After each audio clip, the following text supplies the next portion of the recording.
എന്തെങ്കിലും കംപ്ലൈന്റ് ഉണ്ടായാലോ എന്ന് ഓർത്ത് മാറി ഉപയോഗിക്കാനും തയ്യാറാവില്ല. അതൊരു വലിയ പോരാഴി. വണ്ടിക്കകത്ത് തന്നെ എഴുതി വെച്ചിട്ടുണ്ട്, ഓൺലി ടാറ്റ ഡെഫ് എന്ന് എഴുതി വെച്ചിട്ടുണ്ട്. ഈ ടാറ്റ ഡെഫ് ഉപയോഗിക്കുന്നതിന് നമുക്ക് വിഷയമൊന്നുമില്ല. പക്ഷെ ടാറ്റ 3 പേർക്കും സീറ്റ് ബെൽറ്റും ഉണ്ട്. ഇത്രയും ഇതായിട്ട് സ്മൂത്ത് ആയിട്ടുള്ള സ്റ്റിയറിംഗ് ഒരു ഇതിനും വണ്ടിയുടെ പെർഫോമൻസ് 44 HP പവർ പെർഫോമൻസ് പണി കിട്ടിയിട്ടുണ്ട് ഈ ഒരു 50,000 കിലോമീറ്ററിന്റെ ഇടയ്ക്ക്. പത്തനംതിട്ട പോപ്പുലർ, അതായത് കുമ്പഴയ്ക്കടുത്തുള്ള കാലിയാണെങ്കിലും ലോഡ് ഉണ്ടെങ്കിലും ഇതിനുള്ള ഏറ്റവും വലിയൊരു പ്രശ്നം. കുറെ നാളായി ഒരു യൂസർ റിവ്യൂവിന്റെ ഒരു വീഡിയോ ഒക്കെ എടുത്തിട്ട് അപ്പൊ അങ്ങനെ ഇരുന്നപ്പോ തന്നെ അച്ഛൻ ഇന്ന് നമ്മുടെ ടാറ്റ ഇൻട്ര V10 വീട്ടിലോട്ട് വന്നു. അപ്പൊ നമ്മളോട് എന്നാ പിന്നെ V10 ഒരു യൂസർ റിവ്യൂ എടുത്തേക്കാം. അപ്പൊ പല പല വണ്ടികൾ മാറി മാറി അച്ഛൻ ഓടുന്നുണ്ട്. ഇന്നിപ്പോ നമുക്ക് ഇവിടെ കൊണ്ടുവന്നത് ഇതായതുകൊണ്ടാണ് നമ്മൾ ഇതിന്റെ വീഡിയോ എടുക്കുന്നത്. എന്തായാലും ക്യൂൻസിന്റെ പുതിയൊരു വീഡിയോയിലോട്ട് എല്ലാവർക്കും സ്വാഗതം. അപ്പൊ ഞാൻ പറഞ്ഞല്ലോ അച്ഛൻ ഓടുന്ന വണ്ടിയാണ്. അപ്പൊ നമുക്ക് ഡീറ്റെയിൽസും ബാക്കി കാര്യങ്ങളൊക്കെ അച്ഛനോട് തന്നെ ചോദിക്കാം. അച്ഛാ, അപ്പൊ ഇതാണ് എന്റെ അച്ഛൻ, പേര് ശിവദാസ്. കാര്യം കഴിഞ്ഞാണ് നാത്തൂനെ ഫ്രെയിമിൽ കൊണ്ടുവന്നത്, പേര് പറഞ്ഞില്ലെന്ന് പറഞ്ഞു. അതുകൊണ്ടാണ് ഞാൻ ഇതിന്റെ പേര് പറഞ്ഞത്, ശിവദാസ് എന്നാണ് പേര്.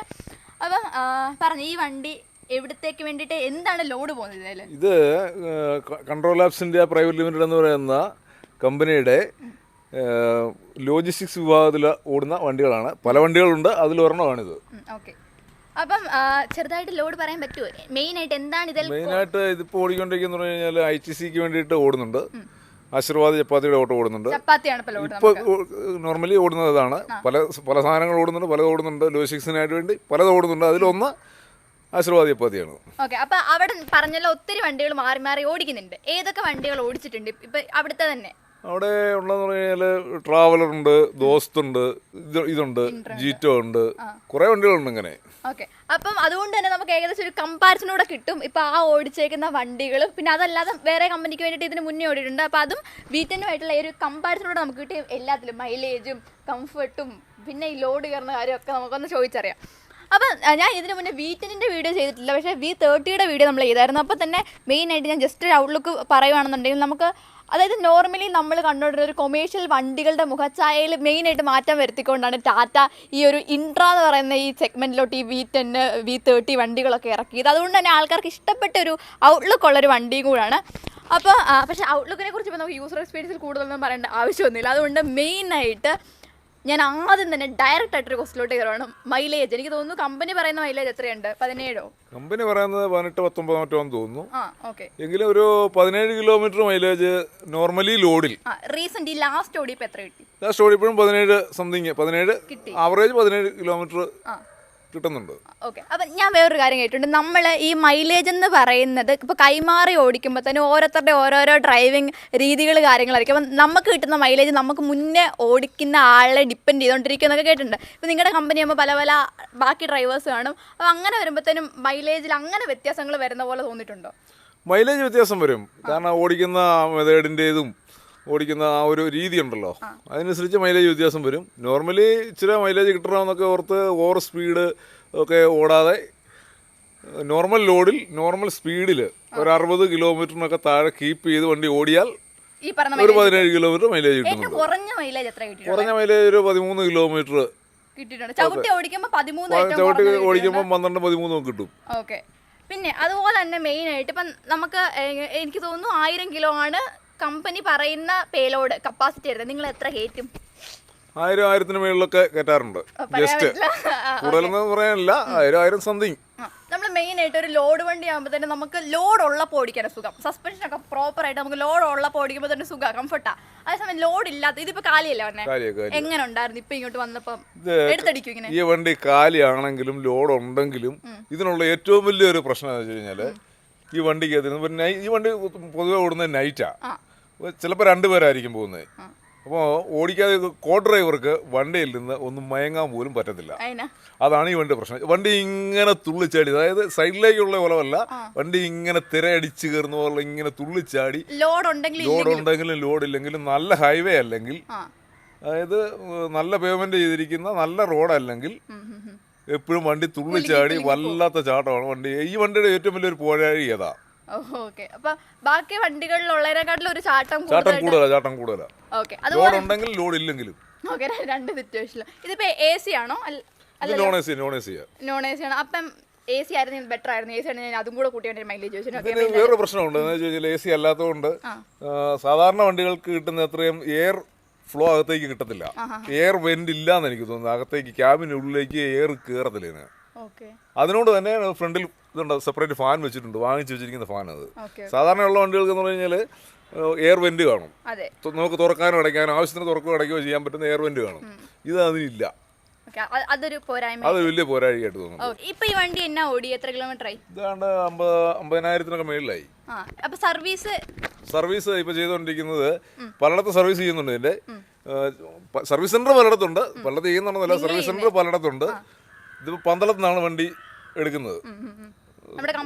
ഓട്ടത്തിന് വേണ്ടിയിട്ട് വണ്ടി എടുക്കുന്നത് പന്തളത്തുനിന്നാണ്. അതുകൊണ്ട് തന്നെ ഏറ്റവും അടുത്തുള്ളത് അവിടെ ഉള്ളത് തിരുവല്ലയിൽ സർവീസ് സെന്റർ ഉണ്ട്.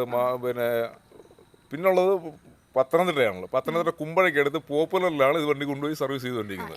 പക്കാ സർവീസ്, ഒന്നും ഒരു കംപ്ലൈന്റും പറയാനില്ല, ഒന്നും പറയാനില്ല ഇതിനെപ്പറ്റി. അവരുടെ പോപ്പുലർ പത്തനംതിട്ട പോപ്പുലർ, അതായത് കുമ്പഴയ്ക്ക് അടുത്തുള്ള പോപ്പുലർ സർവീസ് സെന്ററിനെ പറ്റി യാതൊരു കംപ്ലൈന്റും പറയാനില്ല എന്ന് മാത്രമല്ല, ഏത് സമയത്ത് വിളിച്ചാലും രാത്രി വിളിച്ചാലും അവർ പരിഹരിച്ചു തരുന്നുണ്ട്. പ്രശ്നം എന്തെങ്കിലും ഉണ്ടായാലും ചെയ്ത് തന്നിട്ടുണ്ട്. എന്നൊക്കെ പണി കിട്ടിയിട്ടുണ്ട് ഈ ഒരു 50,000 കിലോമീറ്ററിന്റെ ഇടയ്ക്ക്. 50,000 കിലോമീറ്ററിനിടയ്ക്ക് പണി കിട്ടിയിട്ടില്ല എന്ന് തന്നെ വേണേ പറയാം. നോർമലായിട്ടുള്ള അത്രേ ഉള്ളൂ. അല്ലാതെ ഒരു പരിപാടി ഉണ്ടായിട്ടില്ല, ഒരു പണിയും കിട്ടിയിട്ടില്ല. അതുപോലെ തന്നെ നമ്മൾ ഒരു കൊമേഴ്ഷ്യൽ വണ്ടി, ഒരു ലോഡ് കയറ്റി പോകുന്ന വണ്ടിക്ക് ലോഡുള്ള സമയത്ത് ബ്രേക്കിങ്ങിന്റെ പ്രത്യേകിച്ച് അല്ലേ, നമ്മൾ ചവിട്ടിയെ കിട്ടാനായിട്ട് പാടാണ്. അങ്ങനെയുള്ള പ്രോബ്ലം ഒന്നും എനിക്ക് തോന്നിയിട്ടില്ല. കുഴപ്പമില്ല, നമ്മുടെ വീഡിയോയ്ക്ക് തോന്നും പറഞ്ഞു വന്നപ്പോഴത്തേനും പോപ്പുലർ ടാറ്റയുടെ പത്തനംതിട്ടയുള്ള അവരുടെ ആ ഒരു സർവീസ് സെന്ററിന്റെ പ്രൊമോഷൻ പോലെ പോയി. സംഭവം എന്ന് വെച്ചാൽ അതിപ്പം എന്താണ് നല്ലതായോണ്ട് അങ്ങ് പറഞ്ഞു. കാരണം എന്താണെന്ന് വെച്ച് കഴിഞ്ഞാൽ ഞാൻ പറഞ്ഞില്ലേ, മറ്റു പല കമ്പനിയുടെയും പല വണ്ടികളുമായിട്ട് പല സർവീസ് സെന്ററുകളിൽ ഇന്നും ഇന്നലെ അല്ല, പല വർഷങ്ങളായിട്ട് ഞാൻ സർവീസ് സെന്ററുകളിൽ പോകാറുണ്ട്. ഈ ഒരു അനുഭവം പലയിടത്തും കിട്ടാറില്ല. പറഞ്ഞില്ലേ, ചെല്ലുമ്പോഴേ അവർക്ക് നല്ല ഇതാണ്, നമുക്ക് പറഞ്ഞില്ലേ, വേണ്ട രീതിയിലൊക്കെ ഉള്ള ആ ഒരു പരിഗണന നമുക്ക് തരുന്നുണ്ട്. അത് പറയാതിരിക്കാൻ പറ്റത്തില്ല. മറ്റാരും തരാത്തത് കിട്ടുമ്പോൾ നമ്മൾ പറയും. അതെ, ഓക്കെ. അപ്പൊ അടുത്തായിട്ട് പിന്നെ വേറൊരു കാര്യം നമുക്ക് അറിയേണ്ടതെന്ന് വെച്ചാല് വണ്ടിയുടെ performance 44 HP power. Performance level normal ലോഡില് നല്ല പെർഫോമൻസ് ആണ്, ഒരു പ്രശ്നമല്ല. വണ്ടിക്ക് അങ്ങനെയുള്ള ഒരു പ്രശ്നവും തോന്നാറില്ല. അത്യാവശ്യം നല്ല കയറ്റമാണെങ്കിലും ഫസ്റ്റിലൊന്നും ഇടേണ്ടി വരാറില്ല. സാധാരണ രീതിയിൽ ഫസ്റ്റിലൊന്നും ഇടേണ്ടി വരാറില്ല. സെക്കൻഡിലും തേർഡിലും ഒക്കെ ആയിട്ട് തന്നെ ലോഡ് കയറി പോകും. പെർഫോമൻസിന്റെ കാര്യമാണെങ്കിൽ പറയുവാണെന്നുണ്ടെങ്കിൽ ഇപ്പൊ ബാക്കി ഓടിച്ചിട്ടുള്ള വണ്ടികൾ, ഇപ്പൊ തന്നെ നിങ്ങളുടെ കമ്പനിയിലുള്ള ബാക്കി വണ്ടികൾ ഓടുന്നുണ്ടല്ലോ, അതുമായിട്ട് കമ്പയർ ചെയ്യുമ്പോഴത്തേനും ഈ ഒരു വണ്ടിക്ക് തോന്നിയ ഒരു മികച്ചതായിട്ട് തോന്നിയൊരു കാര്യം എന്നാ കമ്പയർ ചെയ്യുമ്പോൾ? നോർമലി എന്താന്ന് വെച്ച് കഴിഞ്ഞാല്, അത്യാവശ്യം തടിയുള്ളവർക്കാണെങ്കിൽ പോലും 3 പേർക്ക് നല്ല കംഫർട്ടായിട്ട് ക്യാബിന്റെ അകത്ത് ഇരുന്ന് പോകാം. അത് ഏറ്റവും വലിയൊരു ഇതാണ്.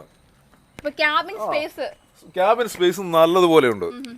3 പേർക്ക് ഇരിക്കാം, നല്ലപോലെ യാത്ര ചെയ്യാം. സീറ്റ് ബെൽറ്റ് ഉണ്ട്, 3 പേർക്കും സീറ്റ് ബെൽറ്റും ഉണ്ട്. അതാണ്. അപ്പൊ ഒരു പോരായ്മ തോന്നുന്നത് എന്താണ് മറ്റു വണ്ടികളെ അപേക്ഷിച്ച് നോക്കുമ്പോഴത്തേനും ഈ വണ്ടിക്ക് ഇത് കുറച്ചുകൂടെ പോരാ എന്ന് തോന്നുന്ന ഏറ്റവും വലിയ പ്രശ്നം മുമ്പ് ഞാൻ പറഞ്ഞല്ലോ, തുള്ളിച്ചാട്ടം. അതൊഴിവായാൽ വേറെ വലിയ കൂടുതൽ കംപ്ലൈന്റ് ഒന്നും പറയാനില്ല. അത് കഴിഞ്ഞിട്ട് നമുക്ക് ആർട്ട് ബ്ലൂവിന്റെ ടാങ്ക് ആണ്. ആർട്ട് ബ്ലൂവിന്റെ കൺസെപ്ഷൻ എങ്ങനെയുണ്ട്? ആർട്ട് ബ്ലൂ കൺസെപ്ഷൻ നോർമലി തന്നെ നിൽക്കുന്നുണ്ട്. വലിയ കൂടുതലായിട്ട് പറയത്തക്കായിട്ടുള്ള കൂടുതൽ ഓവറൊന്നും പറയാനൊന്നുമില്ല. നോർമലായിട്ട് തന്നെ പോകുന്നുണ്ട്. ഒരു ഹാഫ് ടാങ്ക് ഒക്കെ ആയി കഴിയുമ്പോഴത്തേൻ്റെ 10-ന്റെ വാങ്ങിച്ചൊഴിക്കും, വീണ്ടും ഓടും. ഒരു 3 പോയിന്റിലേക്ക് 6 പോയിന്റ് പറ്റുവാന്ന് തോന്നുന്നു. ഒരു 3 പോയിന്റ് ആകുമ്പോൾ വീണ്ടും ഫില്ല് ചെയ്ത് ഓടുന്നു. വലിയ കൂടുതലായിട്ടുണ്ടെന്ന് തോന്നുന്നില്ല. വേറൊരു പ്രശ്നം എന്ന് വെച്ച് കഴിഞ്ഞാൽ, ഈ വണ്ടിയിൽ തന്നെ എഴുതി വെച്ചിട്ടുണ്ട്, അകത്ത് എഴുതി വെച്ചിട്ടുണ്ട് ഓൺലി ടാറ്റ ആർട്ട് ബ്ലൂ,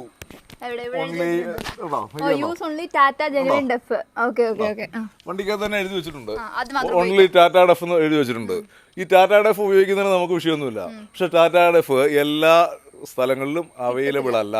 ഇത് നമ്മളിത് വാങ്ങിക്കാനായിട്ട് ഇപ്പം ചെയ്തുകൊണ്ടിരിക്കുന്നത് പത്തനംതിട്ട ഒന്നെങ്കിൽ പോകും, പത്തനംതിട്ട അവരുടെ സർവീസ് സെൻ്ററിൽ പോവും, അല്ലെങ്കിൽ തിരുവല്ലയിൽ സർവീസ് സെൻ്റർ ഉണ്ട്, അവിടെ ചെന്ന് വാങ്ങിക്കണം. കൊമേഴ്ഷ്യൽ വണ്ടികളുടെ ഇതിലേ കിട്ടുന്നുള്ളൂ. അല്ലാതെ ടാറ്റയുടെ മറ്റു ചെറിയ വണ്ടികൾ, കാറുകളൊക്കെ വയ്ക്കുന്ന സർവീസ് സെൻ്ററിലൂടെ സാധനം കിട്ടത്തുമില്ല. സാധാരണ അല്ലാത്ത ഇതുണ്ടല്ലോ, സ്പെയർ പാർട്സ് കടയിലോ പമ്പുകളിലൊക്കെ ഡെഫ് കിട്ടുന്നുണ്ട്. ടാറ്റ ഡെഫ് കിട്ടുന്നില്ല. ഇത് എഴുതി കൂടെ വെച്ചിട്ടുണ്ട്. അതൊരു വലിയ പ്രശ്നമാണ്. അത് തന്നെ മാത്രമേ ഉപയോഗിക്കാവുള്ളൂ, അല്ലെങ്കിൽ കംപ്ലൈന്റ് ഉണ്ടാകുന്ന ആയിരിക്കും. വാങ്ങിക്കുന്നവർക്ക് പറയാൻ പറ്റത്തില്ലല്ലോ. പിന്നെ ഇത് മാറി ഉപയോഗിക്കാൻ തയ്യാറാവുകയില്ല. എന്തെങ്കിലും കംപ്ലൈന്റ് ഉണ്ടായാലോ എന്നോർത്ത് മാറി ഉപയോഗിക്കാനും തയ്യാറാവില്ല. അതൊരു വലിയ പോരാഴികയാണ്. ഓക്കെ. അപ്പോൾ അടുത്തായിട്ട് ഇപ്പം നമ്മൾ ഏകദേശം നമ്മുടെ ലോഡിൻ്റെ കാര്യം, മൈലേജിൻ്റെ കാര്യം, ആർട്ട് ബ്ലൂ കൺസെപ്ഷന്, അതുപോലെ തന്നെ ബ്രേക്ക്, സസ്പെൻഷൻ എല്ലാം കഴിഞ്ഞ് ഇനിയിപ്പോൾ നമുക്ക് ടാറ്റ ഇൻട്ര V30 വീഡിയോ ചെയ്തപ്പോൾ തന്നെ നമ്മൾ മെയിനായിട്ട് എനിക്ക് ക്യാബിനിൽ ഇഷ്ടപ്പെട്ടായിരുന്നു പറഞ്ഞാൽ ഇതിൻ്റെ സ്റ്റിയറിങ്ങും അതുപോലെ തന്നെ ഇതിൻ്റെ ഗിയർ ഷിഫ്റ്റിങ്ങും ഭയങ്കര സ്മൂത്താണ്. ഞാൻ പഴം പോലെ എന്ന് പറഞ്ഞത് എക്സാക്ട്ലി അത് അങ്ങനെ തന്നെയാണ്. അപ്പം V10 വരുമ്പോൾ അത് അങ്ങനെ എങ്ങനെയുണ്ട് എന്ന് നമുക്ക് നോക്കാം. നമ്മുടെ ഓക്കെ ഇത്രയും ഇതായിട്ട് സ്മൂത്ത് ആയിട്ടുള്ള സ്റ്റിയറിങ് ഒരു ഇതിനും പവർ സ്റ്റിയറിങ് ആണെങ്കിലും കൊമേഴ്സ്യൽ വണ്ടിക്ക് ഒന്നും ഞാൻ ഇത്രയും ഫ്രീ ആയിട്ടുള്ള കണ്ടിട്ടില്ല. ഇതുണ്ടോ ഇതുണ്ടോ ഇത്ര ഫ്രീ ആയിട്ട് ഇത് ഓടാൻ തുടങ്ങുമ്പോൾ വണ്ടി സ്റ്റാർട്ടിങ്ങിൽ ഓടാൻ തുടങ്ങുമ്പോൾ ഇത് ചുമ്മാ സ്റ്റാർട്ട് ചെയ്തിട്ടിരിക്കുന്നു. വണ്ടി ഓടാൻ തുടങ്ങുമ്പോൾ ഇതൊരു ലേശം ടൈറ്റ് ആവും. അതുപോലെ തന്നെ ഉള്ള ഒരു പ്രത്യേകതയാണ് ഇതിന്റെ ഗിയർ ഷിഫ്റ്റിങ്. ശരിക്കും പറഞ്ഞാൽ 2 വിരലും ഇതുണ്ടോ, ഫസ്റ്റ് സെക്കൻഡ് ഇതുണ്ടോ. മറ്റു വണ്ടികൾ എല്ലാം സ്മൂത്ത് അല്ലെന്നല്ല പറയുന്നത്, പക്ഷെ ഇത്രയും സ്മൂത്ത് ആയിട്ട് തോന്നിയിട്ടില്ല. അപ്പോൾ ഇത്രയൊക്കെയാണ് എൻ്റെ അച്ഛന് നമ്മുടെ ഇൻട്ര V10 ഉപയോഗിച്ചിട്ട് കിട്ടിയ മൈലേജ്, അതുപോലെ തന്നെ ബാക്കി തോന്നിയ കാര്യങ്ങൾ, പോസിറ്റീവ് നെഗറ്റീവ് കാര്യങ്ങളൊക്കെ. അപ്പോൾ ഈ വീഡിയോ കണ്ടിരിക്കുന്ന നിങ്ങൾ ആരെങ്കിലും V10 ഓണേഴ്സ് അല്ലെങ്കിൽ V10 ഓടിക്കുന്ന ഡ്രൈവേഴ്സ് ആണെന്നുണ്ടെങ്കിൽ നിങ്ങൾക്ക് കിട്ടുന്ന മൈലേജ് എത്രയാണ്, അതുപോലെ തന്നെ നിങ്ങൾക്ക് ഈ ഒരു വണ്ടിയെക്കുറിച്ച് നോക്കുമ്പോൾ തന്നെ നിങ്ങൾക്ക് നല്ലതായിട്ട് തോന്നിയത് അതുപോലെ തന്നെ ചീത്തയായിട്ട് തോന്നിയ കാര്യങ്ങൾ എന്തൊക്കെയാണ്, പിന്നെ ഇതിൽ കൂടുതലായിട്ട് നിങ്ങൾക്ക് എന്തെങ്കിലുമൊക്കെ ഈ ഒരു വണ്ടിയെക്കുറിച്ച് പറയാനുണ്ട് അതൊക്കെ നമ്മുടെ കമൻറ്റ് ബോക്സിൽ ഒന്ന് വന്ന് രേഖപ്പെടുത്തിയേക്കുക. അപ്പോൾ എല്ലാ തവണത്തെ പോലെ തന്നെ നമ്മുടെ വീഡിയോ ഇഷ്ടപ്പെട്ടെങ്കിൽ ഷെയർ ചെയ്യുക, ലൈക്ക് ചെയ്യുക. പിന്നെ എന്താണ് പുതിയൊരു വീഡിയോ ആയിട്ട് വരുന്നവരെ ബൈ.